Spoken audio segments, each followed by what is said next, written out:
तो भारतीय जनता पार्टी नीति की राजनीति करती है, राजनीति अपनी नीति के लिए करती है। सरकार अपने मूलभूत सिद्धांतों को स्थापित कर उसके आधार पर भारत की सांस्कृतिक विरासत और इसकी जड़ में जो भारत की आर्थिक व्यवस्था है, सामाजिक व्यवस्था है, उस सबको दुरुस्त कर भारत को माने उसको अग्रिम पंक्ति में पहुंचाकर आत्मनिर्भर भारत बनाने के लिए, विश्व गुरु बनाने के ध्येय से काम करती है। इसमें राजनीतिक चुनाव में एक सीट हारना, कोई चुनाव जीतना, कोई चुनाव हारना मायने कम बेश रखता है, बहुत मायने नहीं रखता।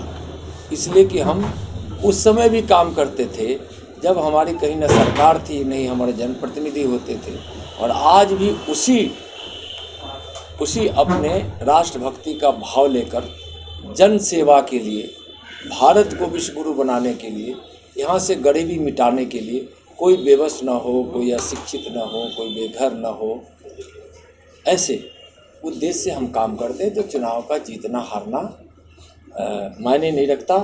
हम यह जरूर है कि जीत पर भी हम इतराते नहीं हैं और हार पे भी हम उदास नहीं होते हैं। हम हार में जीत खोजने वाले लोग हैं। जब कोई हार होती है तो एक हार से हम कई विजयी का रास्ता तय करते हैं। तो वो चाह के एक हार से हम आगे की विजयी का रास्ता ढूंढेंगे और अगर कहीं जो कमियां रह गई है उसकी समीक्षा करेंगे। तो आप क्या कारण मानते हैं इसको? चुनाव का क्या कारण मान रहे हैं? समीक्षा करेंगे तो आपको बता देंगे। हम अभी बोले कि समीक्षा करेंगे। तेज प्रताप राजद छोड़ने की बात अभी कर रहे हैं, क्या लग रहा है? तेज प्रताप कहा है कि हम राजद कहे हैं अभी कि हम राजद छोड़ देंगे, राजद से इस्तीफा दे देंगे पार्टी से। क्या लग रहा है, राजद में सब कुछ ठीक है या नहीं? देखिए, हम अपनी बात करते हैं, हम दूसरे की बात नहीं करते। भाजपा अगर वो लेकिन इतना जरूर है कि जब भी किसी भी पार्टी के लिए राजनीति जब स्वार्थपूर्ण हो जाए, परिवार के लिए हो जाए और परिवार में भी खुद के लिए हो जाए, तो वहाँ ऐसी स्थिति उत्पन्न होती है।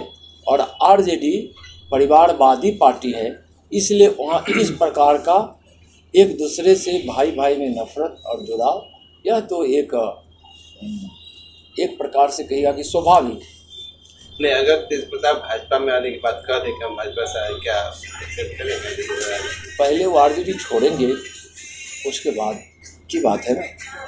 छोड़ने की बात तो कह ही दिए, ट्वीट भी कर दिए कि हम छोड़ रहे हैं ना, छोड़ देंगे तो फिर हम लोग देखते हैं। वो जहाँ चुनाव में कहा जा रहा है कि आपका जो बेस वोट माना जाता है उसको खत्म की बात या दूसरी ओर जाने की बात क्या? नहीं, देखिए, हर चुनाव की हम समीक्षा करते हैं, ऐसा नहीं, और जीत की भी समीक्षा करते हैं।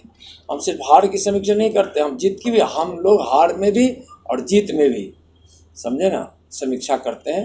यहाँ बोचहा में हार हुई है, ये समीकरण बिहार में और जगह नहीं ना लागू होगा। जो बोचहा में समीकरण बना, क्या वो समीकरण का डर नहीं ना कि बिहार में और कहीं लागू हो जाए?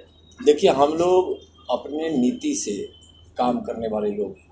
मैंने बताया कि इस चुनाव की जब समीक्षा करेंगे तो हम फिर बताएंगे कि हमारे हार का कारण क्या क्या हुआ है। के कारण जो सवेरे हुए उस पर आपका देखिए, दो चीज़ें, देखिए, घटनाएं हुई है, कोई भी घटनाएं काफ़ी निंदनीय होती है, वहाँ की भी घटना निंदनीय है। लेकिन अभी एनडीए की सरकार, जो नीतीश कुमार जी के नेतृत्व वाली सरकार है, यह सुशासन की सरकार है। और पहले क्या होता था कि कोई अपराधी अपराध करते थे तो उनको संरक्षण मिलता था। आज अपराधी अगर अपराध कर देता है तो उस पर कार्रवाई होती है, जेल जाता है, कानून उसको सजा देती है। इस प्रकार की प्रशासन अपनी तत्परता के साथ अपराधियों पर कार्रवाई करती है।